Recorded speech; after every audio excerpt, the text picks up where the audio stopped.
Hello ඉතින් ඔයාලට කොහොමද? අධ්‍යාපනය කිව්ව ගමන් ගොඩක් අයට මතක් වෙන්නේ ඉතින් පොත තමයි. ඇත්තටම පොත නැතිව දෙන්න බැයිද අධ්‍යාපන ක්‍රම? ඉතින් මම ඔයාලට අද කියලා දෙන්න යන්නේ ඔයාලා වඩාත්ම කැමති පොතක පිටු පෙරලන විදිය. ඒකට අපිට උදව් වෙන්නේ මැදගිල්ලයි, දඹරගිල්ලයි, මහපට ඇඟිල්ලයි. අපි බලමුද කොහොමද පොතක පිටු පෙරලන්නේ කියලා.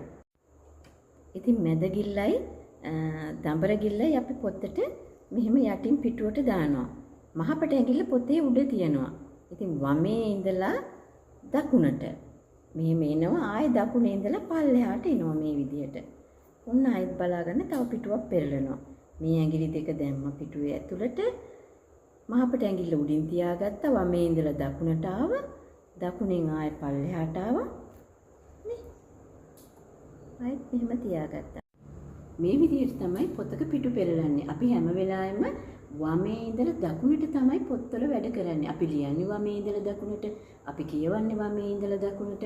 ඉතින් දරුවන්ට මේ විදිහට පොත් අපි පාවිච්චි කරන උපකරණ වලට ගෞරවයක් විදිහට තමයි මේ පොතක පිටු පෙරලන්න මේ විදිහට කියලා දෙන්නේ. මේවා ජාත්‍යන්තර ක්‍රම. ඉතින් ඒවා ඔයගොල්ලෝ දැනගන්න කොහොමද පොතක පිටු පෙරලන්නේ කියලා. අපි සමහර වෙලාවට මාස 8ක දරුවන්ට පින්තූර පෙන්වන්න පොත් වර්ග තියෙනවා. ඒවා මේ වගේ රෙදි වලින් හදලා තියෙනවා, ඝනකම රබර් වලින් හදලා තියෙනවා, ඝනකම කාඩ්බෝඩ් වලින් හදලා තියෙනවා. නමුත් ඔයගොල්ලෝ හිතනවා මාස 8ක දරුවන්ට මේවා තේරෙන්නේ නැහැ කියලා.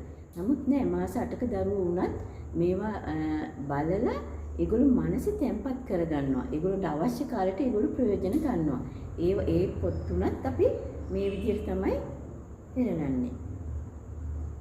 ඉතින් දරුවන්ට මේවා කියලා දෙන්න, දරුවෝ බලා ගන්න ආච්චිලට, සීයලාට, නැන්දලාට, මාමලාට දැනගන්න මේ වීඩියෝ එක පෙන්වන්න. මොකද දරුවොත් එක්ක ඉන්නකොට මේ මුළු සමාජෙම ගොඩක් දේවල් දැනගන්න ඕනේ. මොකද දරුවට උගන්වන්න ඉස්සරලා මේ දේවල් දෙමව්පියෝ, ආච්චිලා, සීයලා, නැන්දලා, මාමලා දරුවෝ බලා ගන්න ඉන්න අය දැනගන්න ඕනේ. හැමෝටම බලන්න, වීඩියෝ එක ෂෙයා කරන්න. හොඳ නැහැ යන ගමන් subscribe කරගෙන යන්න.